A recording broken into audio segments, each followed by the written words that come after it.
Dwarves are noticeably resistant to the lure of the Rings of Power, so why not give the ring to Gimli to take to Mordor? Hi everyone, this is Robert. Welcome to In Deep Geek. On this channel we do deep dives into the lore and world of The Lord of the Rings, as well as A Song of Ice and Fire, The Witcher and more. If you're new here, welcome. Gimli was one of the doughtiest members of the Fellowship, and arguably the one who went through the most character growth during the story. He never expressed an interest in the ring, and seemingly never came under its power. Dwarves were very resistant, so why not ask him to take the ring to Mordor? During the Council of Elrond, Gandalf and Elrond were clearly trying to push for the ring to be taken to Mordor and destroyed. Other options were considered, but they all had their problems, so the question was, who should take it? The most obvious first criteria was who would be least affected by the ring. There would be no point in giving it to someone who would be corrupted by it straight away, particularly if they were powerful. That would just create a new and different Dark Lord. Hence considering Tom Bombadil, who famously didn't turn invisible when he wore it, and seemingly had no real interest in it at all. He definitely wouldn't have been corrupted by it, but he also wouldn't want to go to Mordor to destroy it, and would probably forget it or lose it. Giving it to someone as powerful as Gandalf or Galadriel brought its own risks. Just witness Galadriel's moment of temptation when Frodo offers her the ring. But how about a dwarf? Sauron gave 7 rings of power to the dwarf lords back in the Second Age in an attempt to control them, but they were resistant to him and that ring magic. We are told in the Silmarillion that the dwarves indeed proved tough and hard to tame. They ill endure the domination of others, and the thoughts of their hearts are hard to fathom. Nor can they be turned to shadows. They used their rings only for the getting of wealth, but wrath and an overmastering greed of gold were kindled in their hearts, of which evil enough after came to the prophet of Sauron.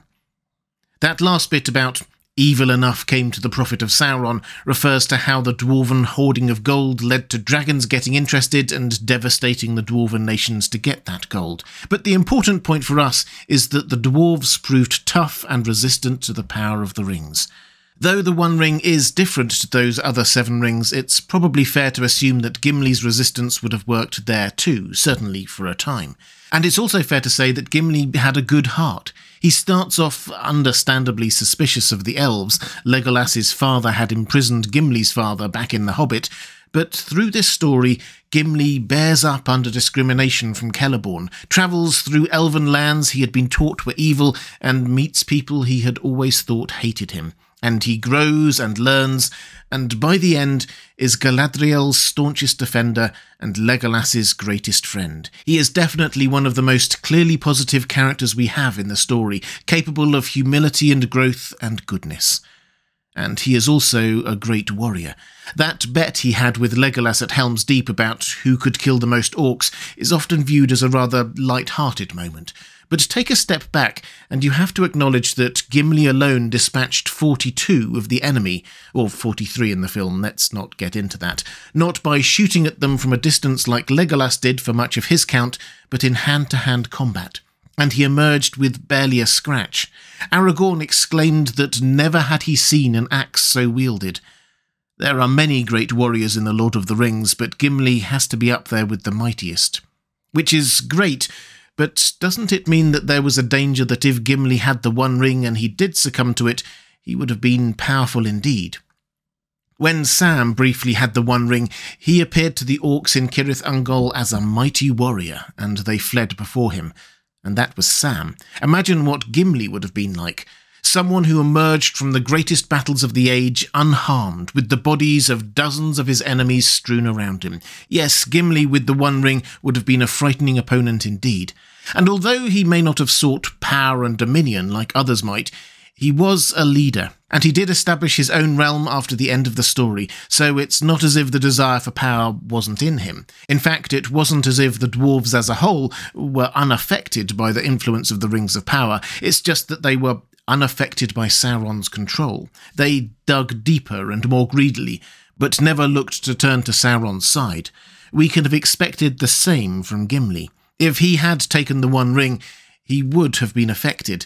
It's just that he wouldn't have been controlled by Sauron. Perhaps he would have built an epic dwarven kingdom in the glittering caves, or tried to re-establish the kingdom of Khazad-dûm and mine deeper and ever more greedily. And there are two more things that weigh against him, I think. The first is that this was a stealth mission. For all his strengths, above ground, Gimli was hardly the quietest. The elves of Lothlorien, rather meanly, said that his breathing was so loud that they could have shot him in the dark. But secondly, and ultimately most importantly, the Council of Elrond did right not to have given the One Ring to Gimli, because that task was not ordained for him to do. It was for Frodo. We read, Elrond raised his eyes and looked at him, and Frodo felt his heart pierced by the sudden keenness of the glance.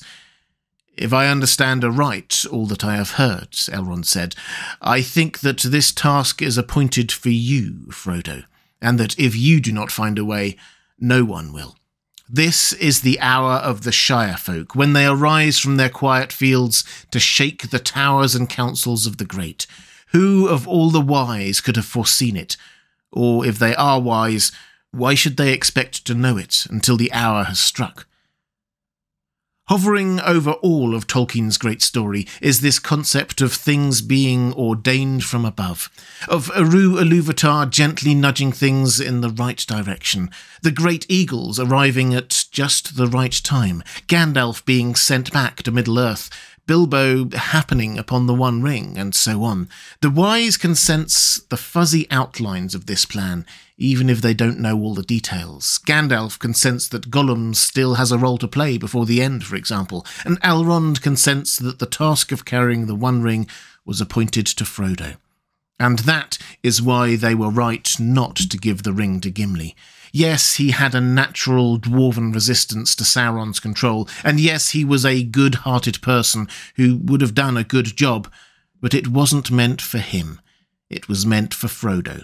And as Elrond said, if he could not find a way, no one could, including Gimli. If you'd like more videos on the Lord of the Rings and Tolkien's wider legendarium, please click on the link on the left of your screen. Or if you'd like to support this channel, thank you. There's a link now on the right of your screen. That's all for this time. Thanks for watching. I'll see you again soon.